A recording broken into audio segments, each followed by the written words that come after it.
নরসিংদীর Monohardi বাইপাসে gas line ছিদ্র, জনমনে চরম আতঙ্ক, দ্রুত মেরামতের দাবি স্থানীয়দের।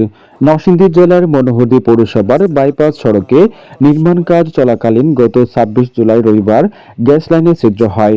ঘটনার ৩ দিন পেরিয়ে গেলেও ২৮ জুলাই সোমবার পর্যন্ত সংশ্লিষ্ট কর্তৃপক্ষ থেকে গ্যাস লাইনের কোনো কাজ, সংস্কার বা মেরামতের কাজ শুরু করা হয়নি। ফলে মাটি পড়ে অনবরত গ্যাস নির্গত হচ্ছে, যা সারা এলাকা জুড়ে সৃষ্টি করেছে তীব্র আতঙ্কের।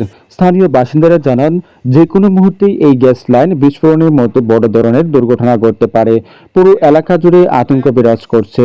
রাস্তায় চলাচলকারী মানুষ ও আশেপাশের ব্যবসায়ীরা নিজেদের নিরাপত্তা নিয়ে চরম উৎকণ্ঠায় রয়েছেন। এ বিষয়ে মনোহরদী পৌরসভা ব্যবসায়ী মোহাম্মদ রাসেল মিয়া বলেন, গত ৩ দিন ধরে আমরা আতঙ্কের মধ্যে আছি। ছোট একটি আগুনের স্ফুলিঙ্গ থেকে বিশাল দুর্ঘটনা ঘটে যেতে পারে। আমরা দ্রুত গ্যাস লাইন সংস্কার ও রাস্তার কাজ শেষ করার দাবি জানাই। স্থানীয়রা জানান, বাইপাস সড়কের নির্মাণ কাজ দীর্ঘ সময় ধরে চলমান থাকায় জনদুর্ভোগ চরমে উঠেছে।